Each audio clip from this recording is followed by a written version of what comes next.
Ассалаумағалейкум достар, қал жағдайларыңыз қалай? Бүгін мен сіздерге Pinduoduo приложениесін көрсететін боламын. Яғни сіздер бұрын осы күнге дейін Pinduoduo Play Market'тен жүктеген болсаңыздар, қазіргі күнде Play Market'те Pinduoduo приложениесі жоқ.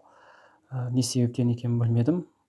Pinduoduo жоқ, Play Market'те жоқ. Сол себептен де Pinduoduoны қалай жүктеуге болатыны жөнінде қазір сіздерге көрсететін боламын. Мына жерге жүктеу Pinduoduo деп жазатын болсаңыздар, Pinduoduo шығады, міне.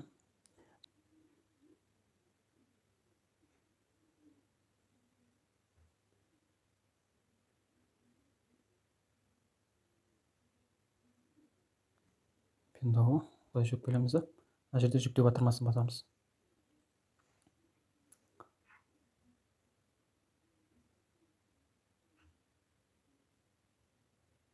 Міне, көрдіңіздер, официально жүктеліп жатыр.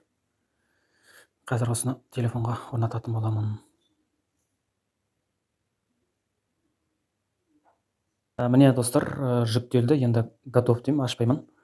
Барлығынан шығып кетемін да, бағана жаңа сіздерге айтып отқан, мынау міне Play Market'ке өтесіздер.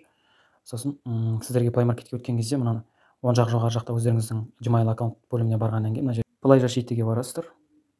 Яғни Play защитіні көшіріп тастайсыздар. Менде өшіріліп тұр қазір. Сіздерде қосылып тұрған болса, оны өшіріп қойыңыздар, себебі ол Play защиті қосылып тұрған болса, жаңағыдай уведомление дейді ғой, көрсете беретін болады. Яғни Pinduoduoны өшіру керек деп. Міне Pinduoduоны аштым.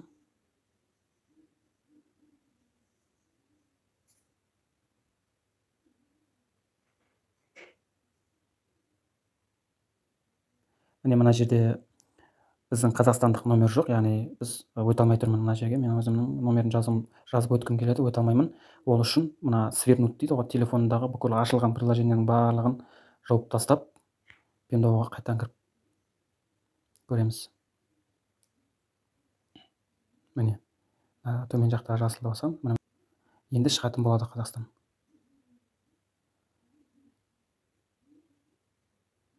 Міне Қазақстанды мына жерден тауып аламын. Міне Қазақстан. Енді номерімді жазамын.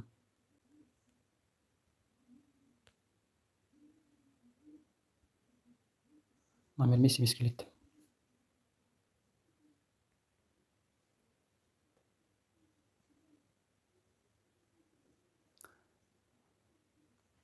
Міне достар, мен Pinduoduoға өттім. Осы достар, видео сіздерге пайдалы болды деген ойдамын. Видеоны лайк басыңыздар, менің YouTube каналыма жазылыңыздар.